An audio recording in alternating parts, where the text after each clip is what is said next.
Assalamualaikum warahmatullahi wabarakatuh. Nama saya Irwin Ngalia Rosidah, NIM 2018-1002.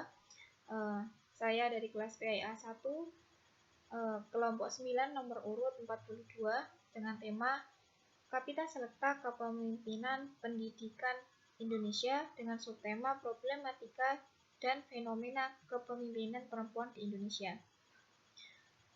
Perempuan merupakan objek yang tidak ada habisnya untuk dibahas dari segala sisi apapun, salah satunya dari sisi kepemimpinannya.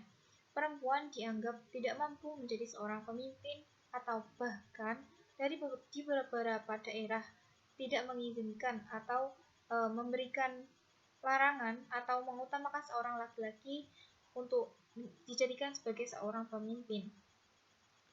Padahal perempuan bisa menjadi seorang pemimpin dengan cara mereka sendiri, karena mereka seperti kaum perempuan memiliki ciri khasnya atau gaya kepemimpinannya mereka masing-masing. Di sini saya akan menjelaskan beberapa rumusan masalah. Yang pertama tentang gaya kepemimpinan perempuan. Gaya kepemimpinan sendiri adalah suatu perwujudan atau tingkah laku dari seorang pemimpin yang menyangkut kemampuannya dalam memimpin, di mana perwujudan tersebut biasanya membentuk suatu pola atau bentuk tertentu yang dilakukan oleh seorang pemimpin tersebut.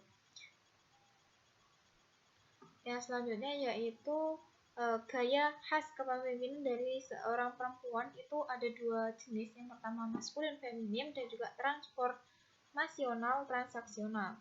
Yang pertama maskulin feminim memiliki beberapa ciri, di antaranya kompetitif, otoritas hierarki, kontrol tinggi bagi pemimpin, tidak emosional atau berpikir logika dan analisis dalam mengatasi masalah, atau tidak langsung menjustis atau menyalahkan masalah tersebut.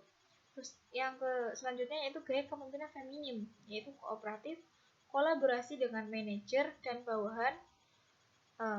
Itu seperti ada kontrol hubungan yang erat antara atasan dengan bawahan, kontrol rendah bagi pemimpin, dan mengatasi masalah berdasarkan intuisi dan empati. Yang selanjutnya yaitu transformasional dan transaksional. Kepemimpinan transaksional adalah menjelaskan proses hubungan antara atasan dan bawahan yang didasari oleh nilai-nilai, keyakinan, dan asumsi mengenai visi dan misi organisasi ataupun lembaga, di mana para pemimpin dapat menggerakkan pengaruhnya demi kepentingan kelompok maupun lembaga daripada kepentingan mereka sendiri. Dalam artian seorang perempuan ini bisa menjalankan kepentingan utamanya sebagai seorang pemimpin dalam suatu lembaga daripada menjalankan kepentingannya sendiri. Sedang yang kedua yaitu gaya kepemimpinan transaksional adalah suatu pendekatan sosial terhadap kepemimpinan yang melibatkan proses timbul balik antara pemimpin dan bawahan, di mana pemimpin meyakinkan bawahan bahwa beberapa keuntungan akan bertambah bila bawahan berperilaku seperti yang diharapkan. Lalu kelebihan dan kurangan kepemimpinan perempuan. Yang pertama, perempuan cenderung memiliki perilaku yang demokratis dan partisipatif, seperti hormat kepada orang lain atau menghormati atasan maupun bawahan. Hal ini tentunya memberikan suatu interaktif yang lebih dari kepemimpinan perempuan itu sendiri. Berbeda dengan laki-laki yang cenderung mengarah pada perilaku yang memerintah atau berdasarkan instruksi.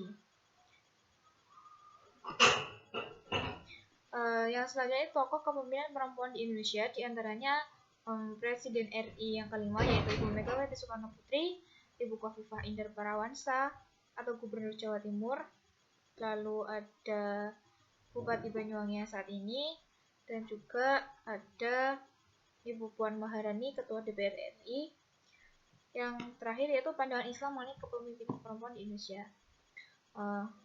Kepemimpinan sendiri di dalam Al-Quran memiliki landasan yang artinya dalam surat At-Taubah ayat 71 yang artinya dan orang-orang yang beriman laki-laki dan perempuan sebagian mereka adalah menjadi penolong atau pemimpin bagi sebagian yang lain. Mereka menyuruh yang mengerjakan yang ma'ruf, mencegah dari yang mungkar, mendirikan sholat, menunaikan zakat, dan mereka taat kepada Allah dan Rasul. Mereka ini akan diberi rahmat oleh Allah. Sesungguhnya Allah Maha Perkasa lagi Maha Bijaksana. Dalam ayat tersebut, Allah menunjukkan bahwa seorang pemimpin tidak ditujukan hanya kepada seorang laki-laki, tetapi juga diberikan kepada perempuan secara bersamaan. Berdasarkan dalam ayat ini, perempuan boleh menjadi seorang pemimpin dengan syarat dia mampu memenuhi kriteria seorang pemimpin. Selain itu, dia mampu menjalankan kegiatan sehari-harinya, wajib sebagai seorang ibu maupun sebagai seorang istri, ataupun mendapatkan izin atau mendapatkan restu dari orang tua maupun seorang suami jika sudah berkeluarga, agar apa yang dia lakukan tidak menimbulkan keburukan bagi dirinya maupun agama. Sekian dari saya, kurang lebihnya mohon maaf. Saya akhiri. Wassalamualaikum warahmatullahi wabarakatuh.